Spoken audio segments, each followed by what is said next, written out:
People are often curious about the origins of the framework that we use in Worldview Intelligence.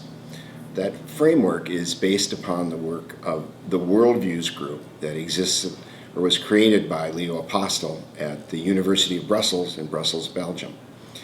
Apostel is a Belgian philosopher who passed away in 1995, but had done a lot of work looking at the philosophy of science and had become concerned that there was fragmentation in communication across the sciences. And he wanted to find a way to create a framework for people to communicate across the various scientific fields that would bridge that fragmentation that was taking place.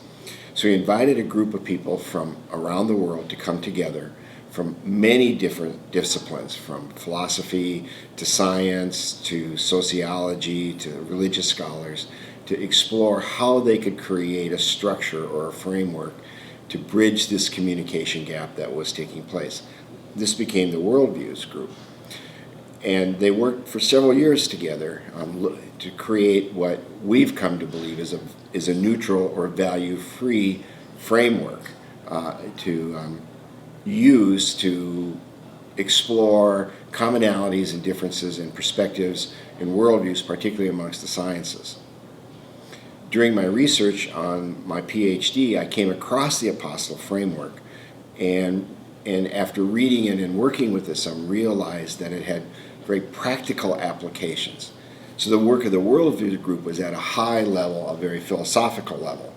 And what we have done, my colleague Kathy Jourdain and I, is seen how we could use this framework at a very practical level. So how could we explore our own personal worldviews, organizations' worldviews, social systems, professions? There are varying ways where we could take this big mushy word of worldview and begin to explore it in a more structured, more detailed way.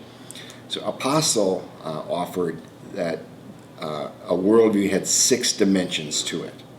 And he described those dimensions in a very philosophical way. We've tried to describe these same 6 dimensions in a much more practical way. And so the 6 dimensions are each of us, or an organization or a social system, has a reality. And that reality is both sort of what we might call a meta-reality, things like what we believe about the nature of people or the natures of society, and then our daily experiences. It also, another dimension is our history. So how we see the world is influenced by our history, whether it's an individual or organization. Another dimension is how we see the future.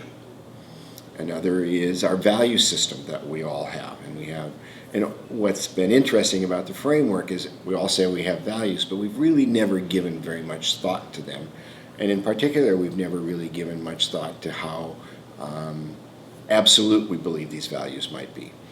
And so this exploration generates considerable discussion. And it's very interesting to see the discussions, particularly around organizational values.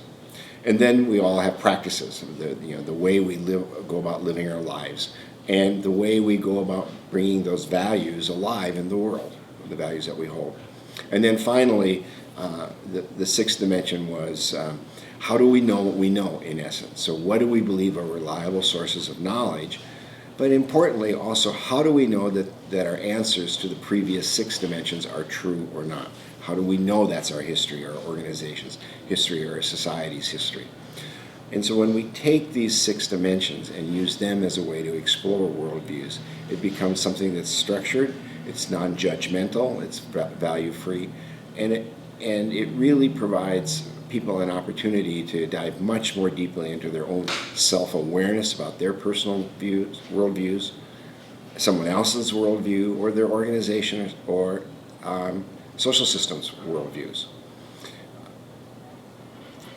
One of the things that's important in that exploration is that these are not discrete, but they're very interrelated.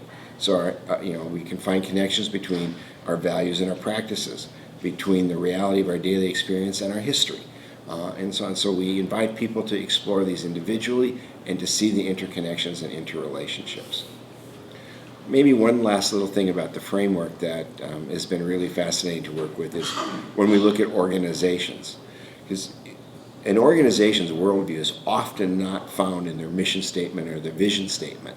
Those are wonderful reflections on how an organization may see itself, but in the daily life of an organization and how its employees interact with each other and how an organization interacts with customers or clients or the society in general, that's very much influenced by the worldview, and that's often not written, but everybody knows it, and it influences everybody's actions.